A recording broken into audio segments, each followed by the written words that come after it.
সর্বপ্রথম পরম দয়াল কুলমালিক পরম সত্তা দয়াল ঠাকুরের চরণে আমার কোটি কোটি প্রণাম। পরমারাধ্যা জগৎ জননী পূজ্যপদ বরদা এবং আচার্যদেবের চরণে অসংখ্য কোটি প্রণাম জানিয়ে আজকে পূত পবিত্র ধর্মসভায় সৎসঙ্গে উপস্থিত সমস্ত ভক্তবৃন্দ ও ভক্তিমতী মায়েদের আমার যথাযোগ্য আন্তরিক শ্রদ্ধা ও আনন্দিত জয়গুরু। আজকের সৎসঙ্গের ব্যবস্থাপনায় যিনি আছেন আমার তপন মণ্ডল দায়, আমি তার পরিবার পারিপার্শ্বিক সকলেরই সর্বাঙ্গীন সুস্থ স্বস্থ ও আনন্দময় ইষ্ট উচ্ছল জীবনের কামনা করি পরম পিতার রাতুল চরণে। ইতিপূর্বেই আমরা তো অনেক কথা শুনেছি, দৈনন্দিন প্রায় সৎসঙ্গে তো আমরা কিছু না কিছু বলতেই থাকি। কি আর বলবো, তৎকাল ভাষণ, কোনো বলার তো কিছুই নাই। আবার কিছু আছে যা আমরা যেগুলি জানি না, করতে পারি না, করার প্রয়োজন। আমাদের মুরলী ভাই বলছিল যে ঠাকুর যখন এসেছেন পাবনায় থাকতেও তিনি এমন জায়গায় ছিলেন, বাঘ ভাল্লুক ডাকাত যা কিছু সেখানেই।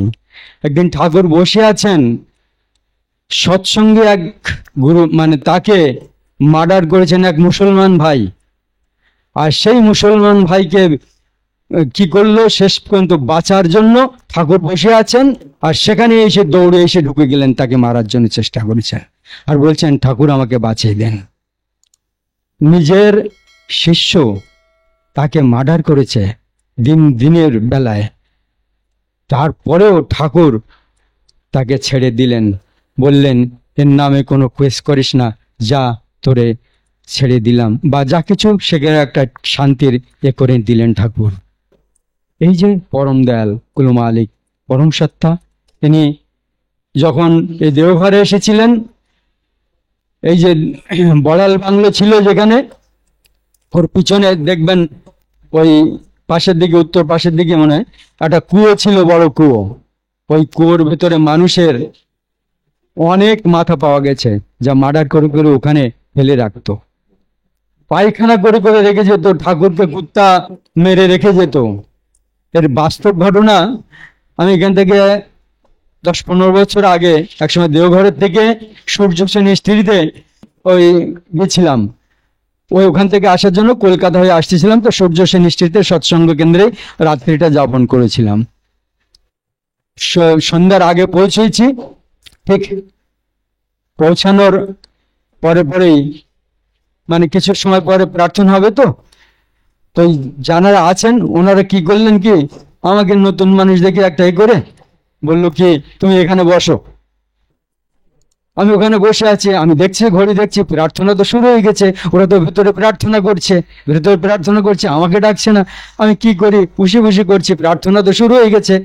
এখন ওই জায়গা থেকে উঠে আমি প্রার্থনায় গেলাম, আধা হয়ে গেছে। তখন পরে বলল এখানকার পরিস্থিতিটা এই যে এখানে আপনার বসে রাখছিলাম না, এখানে এসে আমরা যখনই প্রার্থনা বসি তখন এসে পায়খানা করে রেখে যায়, সেখানে এ কুণ্ডি ও কুণ্ডি, তবু আমাদের সহ্য করে রাখতে হয়।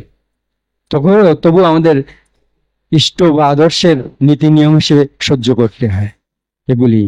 তো এখানে আমরা যখন দেখি এগুলি প্রত্যেকটা আমাদের ক্ষেত্রেই তিনি পরম পুরুষ। তিনি বললেন, ওই যে বলছিলেন পাপকে ঘৃণা করো, পাপীকে নয়। জীবনে আমরা তাকে পেয়ে ধন্য হয়েছি। তিনি বাণীতে বলেছেন আমাদের প্রত্যেকেরই অনেক করার আছে, না করে আমরা কিছুই পেতে পারি না।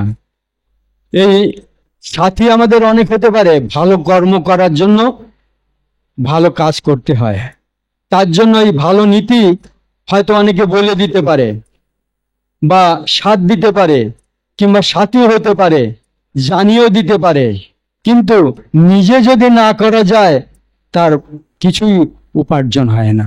এই নিজে করার জন্য তিনি বললেন, আর যদি ভগবানও কিছু করে দেয় সেটা তার মোক্ষম, সেটা তার বাস্তবায়িত হয় না, তারপরে সে আবার ভুলে যায়।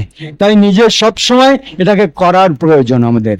কিভাবে করতে হবে, কিভাবে কাজ করতে হবে। সংসারে আমরা প্রত্যেকটা মানুষ আছি, স্বামী করলে স্ত্রীর হবে না, স্ত্রী করলে স্বামীর হবে না, কিছুটা সে দেখাই দিতে পারে তার সঙ্গে। সে বাচ্চাদেরও কিছু হবে না, হয়তো কিছু কিছু ওই গুণে চলে যেতে পারলো, কিন্তু প্রত্যেকটা সময় সবাইকে নিজের নিজেরই কর্ম প্রবণতা সেটাকে নিয়ে আগে সেই ইষ্টে আদর্শে বা গুরুতে আমাদের সেখানে ধাবিত হতে হবে। তাই জীবনে আমরা যখন দীক্ষা নিয়েছি, এই দীক্ষা নিয়ে ডিপি ওয়ার্কের কাজ এখন খুব চলছে। ডিপি ওয়ার্ক মানে হচ্ছে দীক্ষাপত্র সমীক্ষা।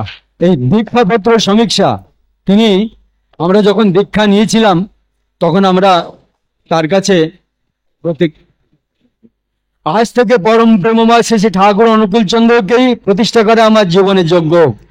আরো অনেক কিছু আমরা পাঠ করেছিলাম সেখানে। যা হোক, তিনি বলেছেন জীবনে আমরা এই তাকে যখনই ভুলে যাই, সদ্গুরুকে যখনই ভুলে গেলাম, ভুলে যাওয়া মানে এই যে এখন দীক্ষা হয়তো যারা নিয়েছে তারা করতে পারছে না বা বুঝতে পারছে না, যা কিছু এগুলি তারা ভুলে যাচ্ছে। এক তো হয়তো নিজের অবুঝ আছে, সেখানে ভুলে যাচ্ছে, আবার কর্ম করতে করতে হয়তো বলছে এত কর্ম করে পারছে না তাই ভুলে যাচ্ছে। এগুলি একটা গো বিটুইন, এগুলি দ্বন্দ্ববৃত্তির ভেতরে আসে। দ্বন্দ্ববৃত্তি এমন একটা পাপ যার কোনো প্রায়শ্চিত্ত নাই। প্রত্যেকটা মানুষ আমাদের দ্বন্দ্ববৃত্তির 1-2 মিনিট নেব সময়।